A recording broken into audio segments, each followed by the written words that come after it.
Año 1997, un grupo de radicales de extrema izquierda toman por la fuerza la residencia del embajador de Japón en Lima, Perú, capturando como rehenes a decenas de personas, la mayoría políticos y figuras influyentes de no solo la sociedad limeña, sino de varios países aliados políticos del Perú, por lo que tan solo un error en este operativo no solo sería un desastre local, ya que además se convertiría en una tragedia internacional, y lamentablemente los secuestradores no estaban para nada dispuestos a rendirse sin dar pelea, y los comandos peruanos mucho menos estaban dispuestos a cumplir sus peticiones, por lo que inevitablemente este evento culminó con un desenlace fatal. La historia que vas a conocer en este video es una joya, porque muy pocos casos de Latinoamérica han sido tan bien documentados como este, y encima sucedió en Perú, el país donde vivo, el cual muchos pueden infravalorar, pero que en los años 90 le dio una cátedra al mundo de cómo se hace un rescate de rehenes,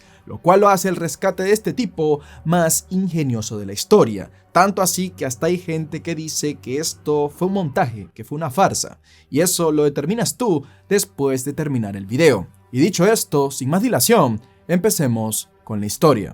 El martes 17 de diciembre de 1996 parecía ser un día bastante tranquilo, en donde se estaban alistando los preparativos para la ceremonia que se iba a realizar en la embajada de Japón ubicada en San Isidro, Lima. El embajador Morihisa Aoki había organizado una fiesta en honor por el cumpleaños número 63 del emperador japonés Akihito, por lo que junto a su esposa alistó su residencia para recibir a 500 invitados, que entre ellos habían distinguidas personas con altos cargos políticos, militares, diplomáticos y más personas de la élite, en lo que iba a ser una noche de disfrute para la clase alta. Sin embargo, lo que nadie sospechaba es que otro grupo de personas provenientes de las zonas menos privilegiadas también tenían planeado asistir a esa fiesta, pero sus intenciones precisamente no eran las de ir a celebrar. Llegaría la noche y con ella los invitados del embajador japonés. Todo parecía ir según lo planeado, pero alrededor de las 8 p.m. una ambulancia se detendría a las afueras. Acto seguido se baja un paramédico aparentemente perdido, preguntando por una dirección a uno de los guardias de la residencia. No obstante, al momento de acercarse para ayudarlo, este sería apuntado con un arma por otro hombre que apareció por detrás, amenazándolo con dispararle si intentaba hacer cualquier movimiento que alertara a los guardias de la residencia, y que si no quería que jalara el gatillo, debía ayudarlos a ingresar en silencio. Momentos después, los criminales ingresaron a la casa aledaña. Esta se encontraba vacía, y ahí colocarían una bomba en una de las paredes que dividía su pase a la residencia del embajador, y esta fue detonada a las 8:19 p.m. Los invitados del evento se asustaron ante el sonido de la explosión, creyendo que se podría tratar de un coche bomba, pero en una zona tan exclusiva como el distrito de San Isidro, eso era algo inusual. De esta manera, nadie se esperó que a través de esa pared ingresaran 14 radicales completamente armados con fusiles y vestidos como guerrilleros, llevando el rostro cubierto por capuchas negras junto a una pañoleta. Aún así, serían identificados por algunos de los militares presentes, en especial por el exalmirante Luis Gianpietri Rojas, quien era conocido por su trabajo en el servicio de inteligencia peruana, y con solo verlos supo que se trataban de los miembros de la organización radical MRTA, las cuales son las siglas del Movimiento Revolucionario Tupac Amaru. El MRTA era un grupo revolucionario armado del extremo comunismo que había aterrorizado al país por un largo periodo durante la época en la que este tipo de radicales tenían al país bajo azote, especializándose en el secuestro de personas para extorsionarlas y asesinando a muchas otras de formas muy violentas. Y ahora ellos habían logrado tomar la residencia del embajador, capturando a casi 600 personas de las más poderosas del país, apuntándoles con sus armas y ordenándoles que permanecieran en el suelo. El líder del MRTA, Néstor Serpa Cartolini, estaría presente dentro de los encapuchados, y quien tras gritar un eufórico "patria o muerte" como signo de victoria, procedería a disparar al aire y amenazar a sus rehenes de volarles la cabeza si se movían, demostrándoles que por ser de la élite no iban a ser menos violentos con ellos. Por otro lado, las autoridades aledañas inmediatamente alertarían a toda la policía sin saber qué estaba sucediendo exactamente, por lo que pedirían refuerzos ante el tiroteo que se había desatado por algunos de los emerretistas que habían abierto fuego contra los guardias y estaban posicionados en la entrada de la residencia. Al mismo tiempo, la prensa comenzaría a llegar y a situarse cerca del lugar de los hechos para cubrir cada uno de los sucesos en vivo. No obstante, ante el desconocimiento de la policía del proceso a seguir en un atentado radical, lanzarían bombas lacrimógenas en diferentes puntos de la residencia que afectaron más a los propios rehenes que a sus propios captores, ya que estos estaban muy bien equipados y preparados para cualquier intento de ataque por parte de la policía, pues tenían máscaras antigas para protegerse del efecto de las bombas, al igual que chalecos antibalas. También contaban con fusiles de asalto AKM, subfusiles, pistolas, radios y explosivos. 12 eran hombres y 2 mujeres. Una vez que el gas se desvaneció, Néstor Serpa sacó un megáfono para informarle a la policía que eran el MRTA y que si seguían disparando o lanzando bombas, iban a empezar a ejecutar a los rehenes. Ante esto, la policía detendría el fuego tras un enfrentamiento que duró 20 minutos y comprendieron que se trataba de un ataque radical. Y ahora sí, los emerretistas procedieron a dirigirse hacia los rehenes con insultos y apuntándoles con sus armas en la cabeza para quebrarlos con frases como: "Si todos mueren hoy, no será por culpa nuestra, sino del gobierno", además de darles patadas si se atrevían a verlos a la cara. Una vez la policía mantuvo su distancia, los radicales procedieron a poner trampas en diferentes lugares estratégicos de la residencia para convertirla en su fortaleza, y algunos comenzarían a quitarse la capucha, dejando al descubierto sus rostros con solo la pañoleta. Serpa luego se instalaría en uno de los despachos, iniciando el siguiente movimiento de su plan, que era el captar la mirada del público, por lo que identificaría entre los rehenes a la periodista británica Sally Bowen, a quien usaría para emitir el motivo del atentado y una serie de demandas en donde exigía la inmediata liberación de los 465 miembros del MRTA que estaban encarcelados en diferentes prisiones del país, en donde eran torturados, además de la liberación de su esposa Nancy Gilbonio, quien también era prisionera política desde hace 18 meses, y además solicitaría un cupo de guerra de aproximadamente $6 millones, al igual que poder reunirse con el presidente para iniciar las negociaciones. Todo sería a cambio de la vida de los rehenes, dándole al gobierno hasta el mediodía del día siguiente para cumplir con al menos la primera de sus exigencias, que era la liberación de los emerretistas encarcelados, o de lo contrario, asesinarían al canciller Francisco Tudela, quien era el ministro de Relaciones Exteriores del país, lo que lo convertía en uno de los rehenes con mayor valor y cargo político, y este sería llevado ante Serpa para que le informaran que su tiempo de vida estaba contado. Y cuando el hombre se enteró de esta noticia, desde sus ojos se le podía ver el horror, ya que no veía el modo en que Alberto Fujimori, el presidente del momento, aceptara las demandas de los radicales, pues eso solo significaría abrirle las puertas nuevamente a lo que tantos años les tomó combatir. Y no se equivocaba, pues alrededor de las 9 p.m. la noticia ya había llegado hasta el presidente Fujimori,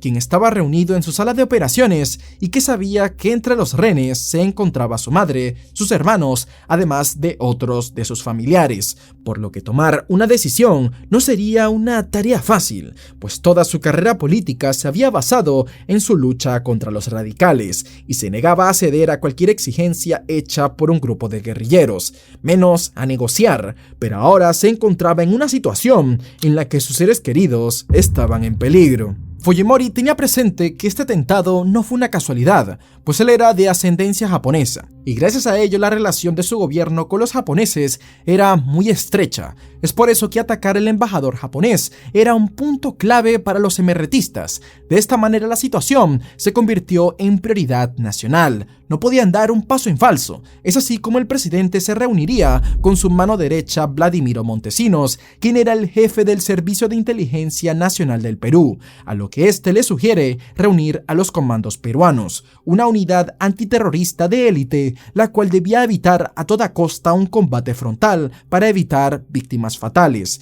por lo que era necesario poder crear un efecto sorpresa para poder capturar a los emerretistas, pero esta gente estaba muy bien preparada, así que cualquier truco conocido o barato no iba a funcionar. El MRTA se había preparado por 8 meses para hacer este secuestro, estudiando el lugar y recreando sus alrededores, además de haber conseguido la lista de invitados para ver el perfil de cada uno de los que iban a estar presentes esa noche. No obstante, desconocían la identidad de algunos rehenes clave, y al ser solo 14 guerrilleros, era muy difícil tener el control de tanta gente, además de estar al tanto de los movimientos de las autoridades. Es así como ante este aparente caos en su plan, uno de los rehenes, el negociador suizo Michael Minning, delegado del Comité Internacional de la Cruz Roja y quien contaba con experiencia en zonas de guerra, trataría de hablar con Serpa para darle algunos consejos y convencerlo de liberar a algunos de los rehenes, al menos de aquellos que tenían mayores condiciones vulnerables, y como buen negociador, logró convencer al líder del MRTA,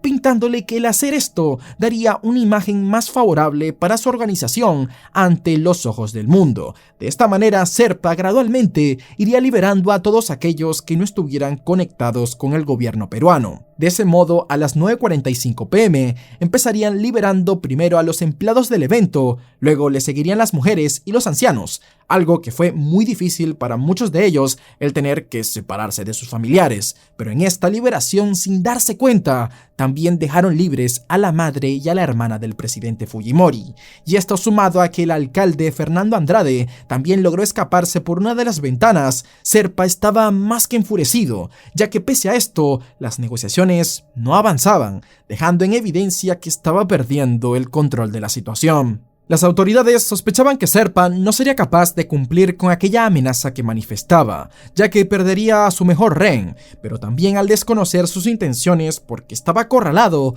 el destino del canciller era incierto. Hasta que a las 12 p.m. del día siguiente, Néstor Serpa haría que sus compañeros llevaran a Francisco Tudela hacia él para liquidarlo personalmente, colocándole su arma en la cabeza, mencionándole que admiraba su labor política y lamentaba tener que matarlo. Unos segundos después, jalaría el gatillo y tras el sonido del clic, no sucedería nada, ya que el arma no estaba cargada. El canciller no comprendía por qué los emerretistas no lo habían asesinado en ese momento, mas Serpa sabía perfectamente que apenas liquidara a Tudela, no tardarían en entrar las fuerzas militares del ejército a matarlos, y lo superarían en número además de armamento, por lo que no creyó prudente matarlo aún, pues su misión era poder salir de la residencia con vida y que el presidente aceptara sus demandas. El gobierno, al ver que no se cumplió la primera amenaza de muerte, la cual tanto decían que iban a llevar a cabo, creció más la idea de que los emerretistas, a diferencia de otros grupos radicales, no eran tan listos, sino más bien impulsivos, y por ello eran bastante predecibles. De esta manera, 4 días después de la toma de rehenes, el presidente Fujimori daría su primer mensaje a la nación, dando a saber que no iban a aceptar las peticiones del MRTA, además de aclarar que lo mejor para ellos era que entregaran sus armas y liberaran a los rehenes, ya que así era la única forma de que el Estado peruano no solucionara esto a la fuerza. Frente a este mensaje, Serpa estaba más que furioso, pues no daba cabida a una rendición tan sumisa, por lo que nuevamente sentía que había fallado, ya que esperaba que realmente el gobierno cumpliera parte de sus demandas, o al menos esperaba entrar en negociaciones, pues sentía que su lado sí había dado el brazo a torcer al liberar a varios rehenes en esos días, y es que este era un secuestro que había sido planificado para que solo durara unas cuantas horas, si acaso 3-4 días, y ahora tenía casi una semana, y ahora las negociaciones no habían avanzado, por lo que la moral y el optimismo de los emerretistas estaba empezando a bajar. Sin embargo, Serpa, con todo el odio que le tenía al gobierno, no quería irse sin dar pelea. Es por eso que todos los radicales tenían la orden de que apenas tengan la sospecha de un ataque militar, debían ejecutar a la mayor cantidad de rehenes posibles. Y ahora, con periodistas internacionales a las afueras de la residencia, esta matanza iba a ser transmitida para todo el mundo. Para seguir destruyendo a los emerretistas, psicológicamente el gobierno los dejaría sin acceso a los servicios vitales como la electricidad y el agua, algo que empezó a hacer efecto, pues los baños colapsaron, convirtiéndose en un lugar insalubre, sobre todo porque estaban en pleno verano y el calor incrementaba con el paso de los días. Así que por más de que entraras al servicio con 20 pañoletas en la cara, el olor a muerto te iba a quemar los pelos de la nariz sí o sí. Además, se habían acabado toda la comida que había en la residencia, por lo que sería cuestión de tiempo para que tanto rehenes como captores se empezaran a enfermarse bajo esas condiciones extremas. Ante el temor de desatar algún tipo de epidemia, no les quedó de otra a los radicales que dejar que la Cruz Roja los ayudara auxiliando a los enfermos y que en todo caso los rehenes en peor estado pudieran irse para evitar algún contagio. De igual manera, por medio del cardenal y arzobispo Juan Luis Cipriani Torne, la iglesia se haría presente ayudando con donativos, al igual que la Organización de los Derechos Humanos, que los proveyó con agua, comida, medicamentos, ropas, baños desechables, Biblias, colchonetas para dormir, libros y otros elementos de utilidad. Por otro lado, los rehenes habían sido colocados todos en la planta baja y dormían muy pegados unos a otros en el suelo con solo algunas mantas, generándoles gran incomodidad para poder dormir, por lo que solo podían descansar entre momentos, al igual que los secuestradores. Y esa falta de sueño prolongada poco a poco fue mermando la claridad mental de los presentes en la residencia. Es así como el 25 de diciembre el gobierno tenía planeado llevar a cabo el primer plan de ataque llamado Papá Noel, el cual consistiría en usar el ruido de los fuegos artificiales que se ejecutan a la medianoche como modo de distracción para poder escalar por los tejados e infiltrarse por las ventanas de la residencia. Pero a última hora este plan se echó para atrás, ya que si iban a usar la fuerza, debían tener un plan que neutralizara a todos los radicales al mismo tiempo. Y es que en un instante sí podían acabar con 4 o 5, pero los otros restantes como represalia iban a causar resultados fatales. Esto sumado a que el plan era predecible, finalmente se decidió no llevarse a cabo. El plan definitivo que se iba a ejecutar debía ser extremadamente sorpresa. Es por ello que se llegó a la idea de que lo mejor era entrar a la residencia a través de túneles subterráneos. Es así como el cuerpo de inteligencia iniciaría lo que actualmente se conoce como la Operación Chavín de Huántar, nombrada así por los templos arqueológicos y ancestrales de la cultura chavín, que fueron hechos en la época preincaica de Perú, a base de diversos túneles conectados y excavados sin el uso de una maquinaria pesada, sino más bien de un proceso similar al que usaban las antiguas minerías. De ese modo no harían demasiado ruido para que los radicales no descubrieran qué estaba sucediendo debajo de sus pies. No obstante, como este era un proceso que nunca antes se había intentado en un rescate de rehenes, era bastante difícil que todo saliera bien, ya que no había ninguna referencia para preparar cada uno de los elementos del plan sin dejar pasar ningún error por alto, y para ello se tomaría mucho más tiempo de lo estimado en hacer el rescate. Pues no estamos hablando de solo unas cuantas semanas, sino de varios meses, lo cual podría influenciar en las esperanzas de los rehenes, quienes podrían llegar a pensar que el gobierno los había dejado a su suerte y ante el desespero pudiesen cometer alguna imprudencia fatal. A finales de diciembre de ese año, los emerretistas continuarían liberando aún a más rehenes como un gesto para demostrar que también son humanos, y así saldrían 225 rehenes de la embajada. Este regalo de Navidad provocó que ante los medios el MRTA ganara algo de fama, y ellos comenzaban a disfrutar de su popularidad ante las cámaras, saludando de vez en cuando desde las ventanas de la residencia o cuando eran vistos por los jardines. Además, empezarían a crear mayor propaganda, colocando las pancartas de su organización para que fueran fotografiadas, al igual que habían colocado la bandera del MRTA en el asta de la residencia como un símbolo de triunfo. Hasta sucedería algo inesperado el día de Año Nuevo, y es que Serpa les permitiría ingresar a la embajada a algunos fotógrafos y camarógrafos para que pudieran documentar cómo tenían a los rehenes. De ese modo crearía su mayor golpe de propaganda, pues sabía que la publicidad era sumamente sumamente importante para beneficiar su causa, y mediante el canciller Francisco Tudela, los emerretistas se pudieron dirigir a la prensa extranjera para crear sensacionalismo en su imagen de guerrilleros que jugaban limpio respetando los convenios de Ginebra en la atención y protección de los rehenes, y es que estos también debían combatir el aburrimiento y la ansiedad. Es así como se les creó una especie de rutina en base de limpieza, ejercicios en los pasillos, charlas, juegos de mesa, lecturas y momentos para rezar en grupo. Al principio eran solo los rehenes quienes se apuntaban a estas actividades, ya que los emerretistas interactuaban solo entre ellos en sus ratos libres. No obstante, con el pasar del tiempo, poco a poco comenzarían a integrarse con los rehenes, claro, sin dejar a un lado su verdadero rostro radical, por lo que su confianza no era negociable. Además, mientras todos compartían tiempo acá, donde a pesar de la situación de vez en cuando podía haber alguna risa, todos eran perfectamente conscientes de que muchos no iban a salir vivos de ahí.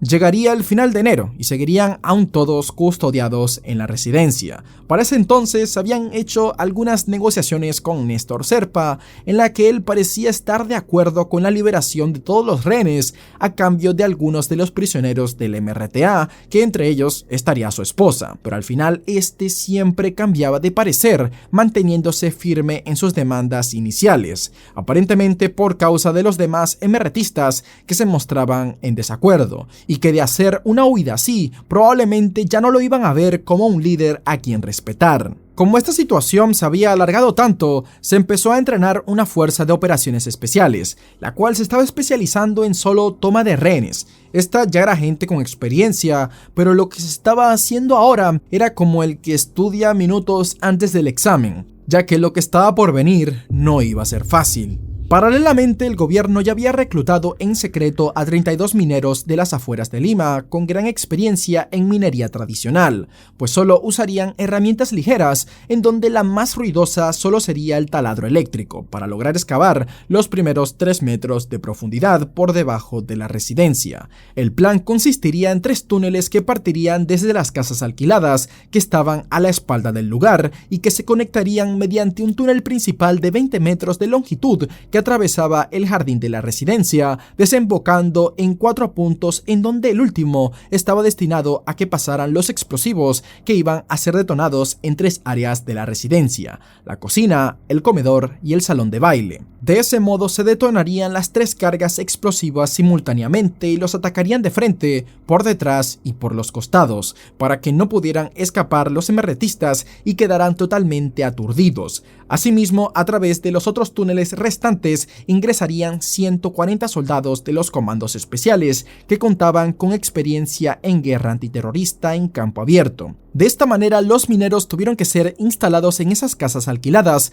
siendo recluidos del exterior hasta el día del rescate, por lo que no podían salir ni comunicarse con nadie, ni siquiera con sus propios familiares, y todo esto para mantener en secreto la operación y no se filtrara ningún tipo de información. Este sería un sacrificio que aceptarían tomar, siendo conscientes de que trabajarían arduamente en esas condiciones por bastante tiempo. Aún así, como un medio de mayor precaución, el ejército realizaba rondas y marchas militares, utilizando grandes parlantes en los alrededores de la residencia para hacer tanto ruido como fuera necesario para que no se filtrara el sonido de las excavaciones, y durante la noche, cuando los camiones salían de las casas, evacuando la tierra extraída. En un principio todos creían, incluso los medios, de que esta era otra de las maniobras del gobierno para medir el nivel de tolerancia de los radicales y que se rindieran. No obstante, al almirante retirado Luis Gianpietri todo le parecía muy extraño, pues al haber tenido experiencia como almirante de inteligencia, sabía que algo estaba sucediendo. Además, él había sido muy precavido al mantener oculto una radio en miniatura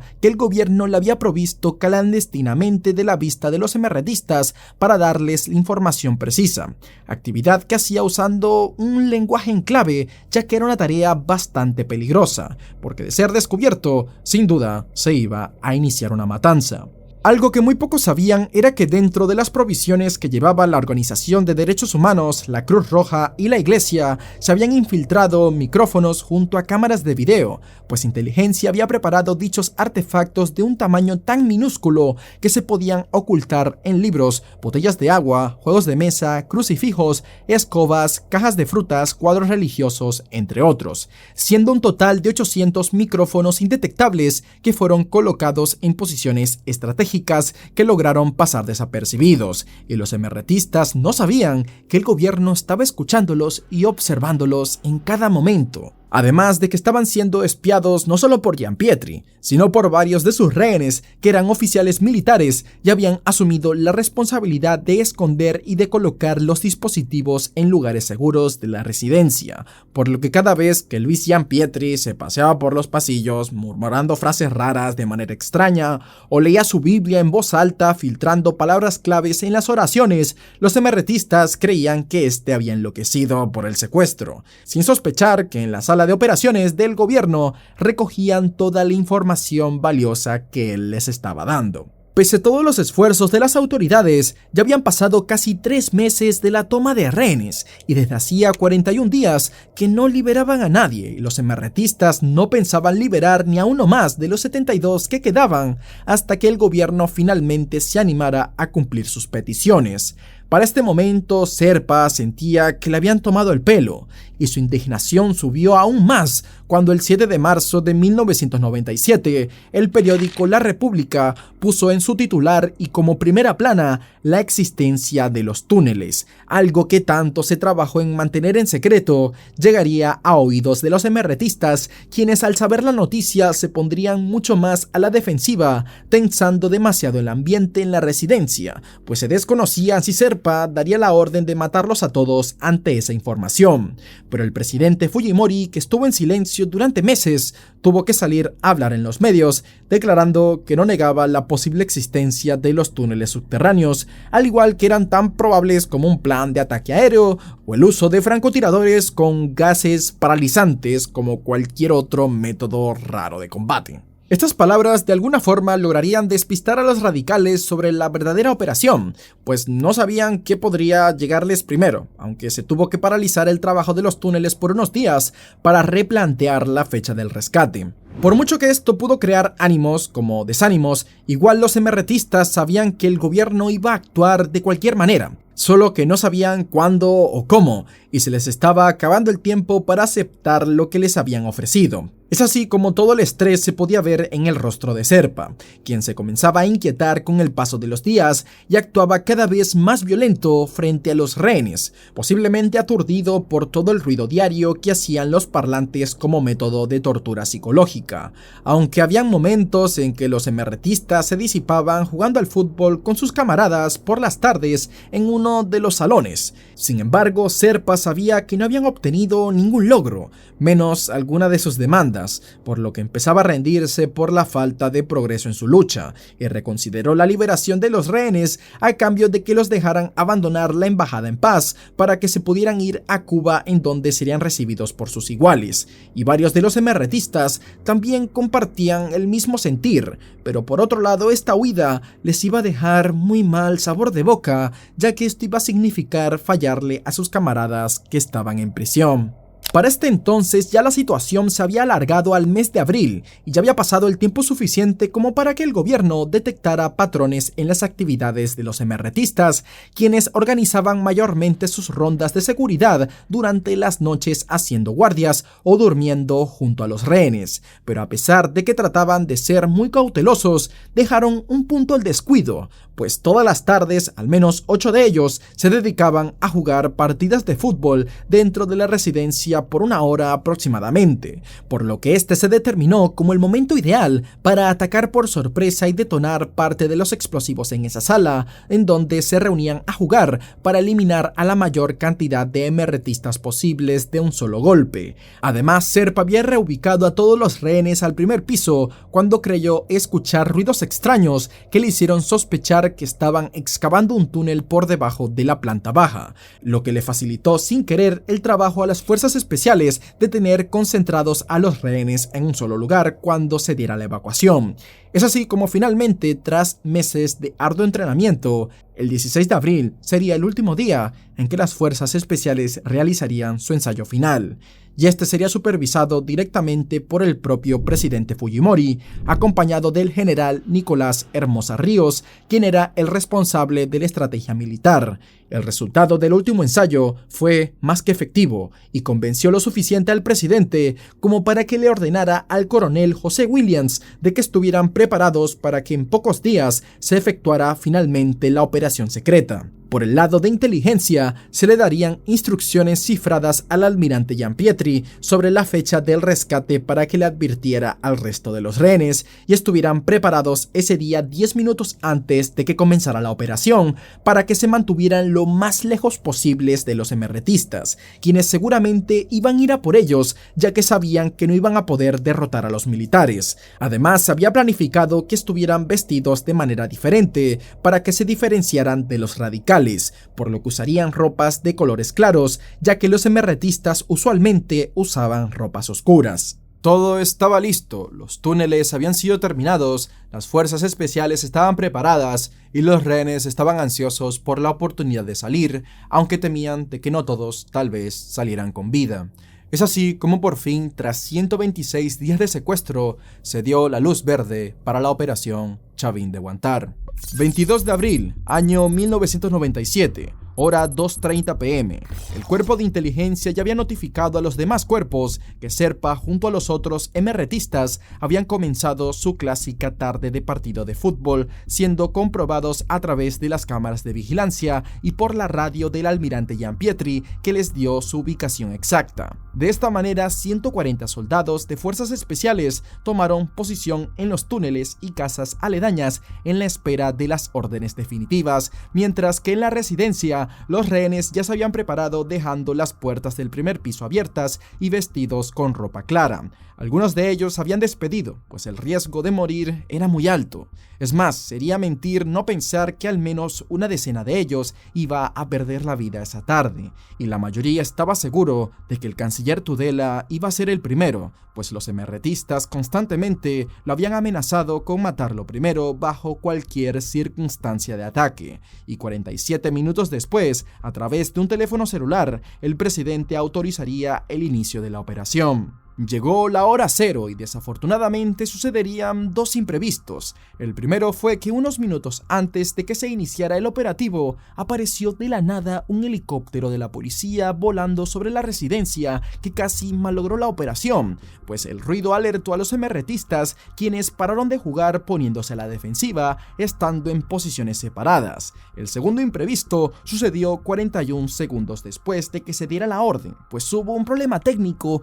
y es que las bombas no funcionaban. Este retraso ocasionó bastante confusión e hizo que el contraalmirante Tello tuviera que actuar de manera manual hasta que finalmente a las 3:23 p.m. se detonaron las 3 bombas subterráneas ubicadas en la planta baja de la residencia y explotaron de tal manera que hicieron volar el piso de la sala, la cocina y el comedor en donde estaban jugando fútbol los emerretistas, cayendo 5 de ellos, pero Serpa sobreviviría junto con algunos otros quienes sin dudarlo corrieron hacia la escalera portando sus armas para ejecutar a los rehenes. Inmediatamente las fuerzas especiales entraron en acción unos segundos después de la explosión, ingresando por cada uno de los accesos de los túneles y siendo 148 comandos los que irrumpieron en la residencia disparando con sus ametralladoras, y en donde el primer grupo entró por la puerta principal para frustrar el pase de los radicales que estaban subiendo por la escalera, y en ese momento, tras recibir varios impactos de bala, 6 emerretistas junto a Néstor Serpa fueron abatidos. Paralelamente, cada grupo del comando estaba destinado a 6 puntos estratégicos de la residencia para poder cubrir las 7 habitaciones del primer piso en donde se encontraban los rehenes. Aunque el grupo Delta fue el primero en lograr subir, uno de los emerretistas ya había ingresado a la habitación de los magistrados para poder seguir su protocolo de liquidarlos a todos, pero este empezaría a disparar a cualquier parte al no encontrar a ninguno de ellos. Y es que estos estaban escondidos en los armarios y esquinas, quedando heridos parcialmente por las balas que lograron impactarlos. Mientras tanto, en otra de las habitaciones, uno de los emerretistas, apoyado Kone, estaba buscando desesperadamente al canciller Tudela para ejecutarlo, pero no lo encontraría en su habitación, pues este se había cambiado de lugar al último minuto, y a pesar de que los comandos ya estaban a sus espaldas,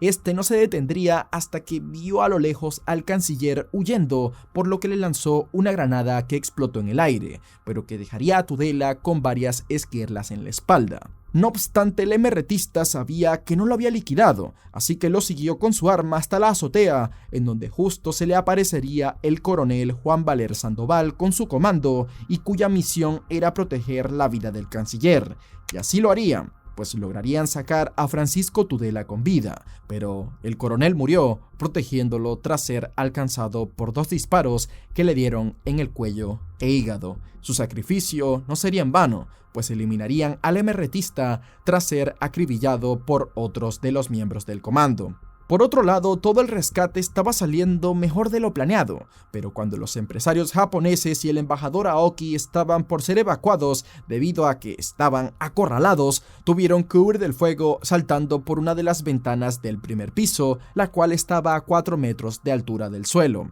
pero que milagrosamente saldrían con solo leves fracturas y alcanzarían otro de los túneles que desembocaba en una casa vecina. Pero durante este ataque, el capitán Raúl Jiménez Chávez caería cuando auxiliaba a uno de sus compañeros heridos, y que sería alcanzado por una granada de los emerretistas impactando de forma directa y acabando con su vida al instante, además de dejar gravemente herido al teniente Raúl Cruz Jarama, que estaba cerca de la explosión. Todas las imágenes de lo que se estaba viviendo acá parecían sacadas de una zona de guerra. De hecho, antes de conocer el caso, yo pensaba eso, y los medios de comunicación transmitieron desde afuera parte de la acción. Por las explosiones, todo el aire estaba lleno de humo y polvo, lo cual dificultaba la evacuación de los rehenes restantes y la eliminación de los últimos 3 emerretistas en pie, hasta que a las 4:58 p.m. se ordenó el alto al fuego. La operación había sido un aparente éxito.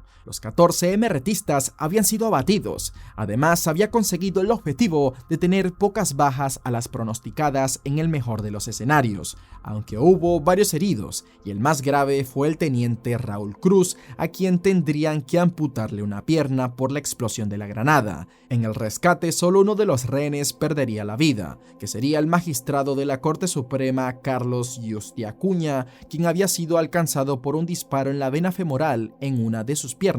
ocasionándole una hemorragia grave que le causó un paro cardíaco, por lo que murió unos minutos después en la ambulancia camino al hospital. De igual manera que el capitán Raúl Jiménez Chávez, de tan solo 28 años, y el coronel Juan Valer Sandoval, de 39 años, que era padre de familia de 2 hijos, a los que les dejó una carta de despedida que fue enviada a su familia en caso de que muriera en la operación del rescate. En ella expresaba palabras de valentía, amor y orgullo, diciendo lo siguiente: «Toca mi patria y me transformaré en una fiera, y si tengo que luchar hasta la muerte por verte libre y limpia de daño, lo haré con tal de mantener nuestra libertad, soberanía y poder escuchar el fin con satisfacción y orgullo». Ambos comandos fueron condecorados con todos los honores de su labor, algo que Néstor Serpa no pudo obtener, pues murió como un traidor a su propio país e incluso a su propia lucha, ya que días antes del ataque se dice que este no desistió en querer abandonar la misión, confesándole al arzobispo Cipriani que dejaría libres a los rehenes solo si liberaban a su esposa,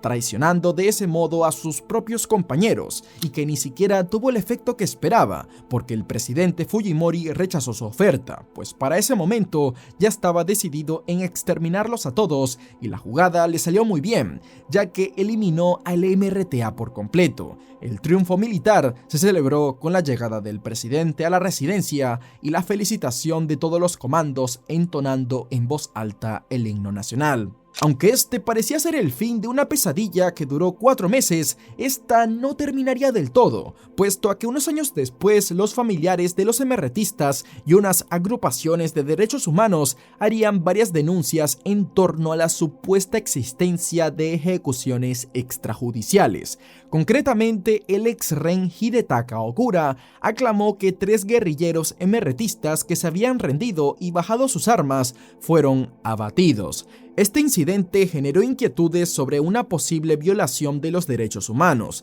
lo que motivó una investigación por parte de antropólogos forenses. De esta manera se realizó una exhumación a los cuerpos de los emerretistas en el año 2001, y el equipo forense a cargo concluyó que 8 de los cuerpos que habían sido examinados presentaban disparos desde atrás hacia adelante en la parte trasera del cuello, la cual era una dirección irregular en un enfrentamiento directo, y que sugiere que se les realizó una maniobra similar a las que usan durante una ejecución o un fusilamiento. Además, solo en el cuerpo de Serpa se encontraron 39 impactos de bala, dando a entender que tenían órdenes de una ejecución total. Frente a esta evidencia se pondría en duda qué fue lo que pasó realmente durante ese operativo de ataque, por lo que sucedería algo que nadie se imaginaba, pues los aclamados héroes de esta operación serían detenidos bajo los delitos de homicidio calificado y encubrimiento real en agravio del Estado peruano. De modo que varios de los militares serían enjuiciados a sentencias de entre 15 a 18 años en prisión.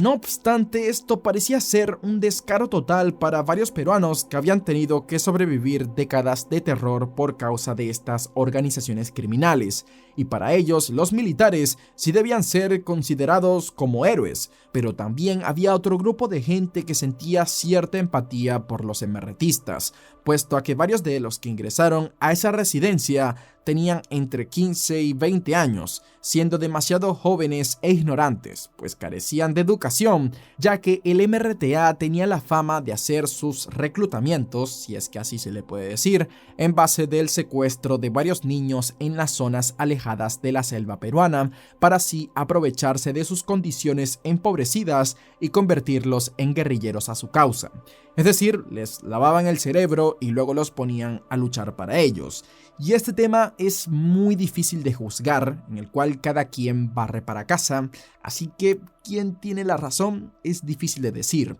Así que, ¿cómo terminó este tema? Bueno, el caso fue archivado y los militares quedaron libres, aunque varios serían encarcelados por otros crímenes, y por el lado de los rehenes, algunos de ellos hasta pasaron a ser más conocidos como políticos corruptos y fugitivos, de la misma forma en el que el presidente Fujimori, quien fue llevado a prisión junto con Vladimiro Montesinos, al evidenciarse sus crímenes cometidos durante su dictadura en los 90s. No se crean que en este video iba a dejar eso de lado, pues tampoco iba a dejar acá a Fujimori como el héroe, porque no viene al caso. Aunque desde aquí, mis respetos para todos aquellos que trabajaron en esta operación con la mera intención de apoyar a su país. Espero que te haya gustado el video, y si es así te recomiendo este otro caso de Perú, en el cual a través de un concurso de televisión, todo el país se enteró de una realidad muy oscura, la cual terminó con un desenlace fatal.